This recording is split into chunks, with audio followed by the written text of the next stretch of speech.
त्यामध्ये हे तुम्ही विरुद्ध आम्ही हा होऊच शकत नाही, कारण का आपण जिल्हा म्हणून हे कुटुंब आहे, एक लक्षात.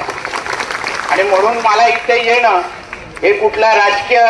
उद्दिष्टाने नाही आहे किंवा तुम्ही आमच्या राज्य सरकारच्या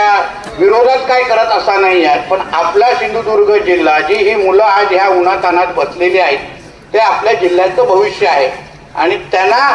त्यांचं भविष्य सुखरूप करणं किंवा त्यांचं भविष्य अतिशय योग्य दिशेने घेऊन जाणं, या दृष्टिकोनातून आपण सगळेजण इथे जमलेलो आहोत.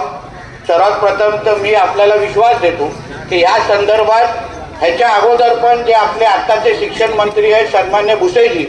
त्यांच्याबरोबर बसून मी असो, ज्ञानेश्वर म्हात्रेजी आमचे जे या भागाचे आमदार आहेत शिक्षण या इथे, आम्ही दोघंही या संदर्भात त्यांच्याशी बसलो होतो, भेटलो होतो. पण मी आता तुम्हाला या निमित्ताने विश्वास देतो की आपली जी ही या संदर्भाची कमिटी आहे, उद्या मंगळवार आहे, मंगळवारच्या दिवशी कॅबिनेट असते, मी स्वतः आदरणीय मुख्यमंत्र्यांशी आणि शिक्षण मंत्र्यांशी बोलेन आणि लवकरात तातडीची तुमची आणि मंत्रालय स्तरावर ही बैठक लावून हा जो काही GR आहे,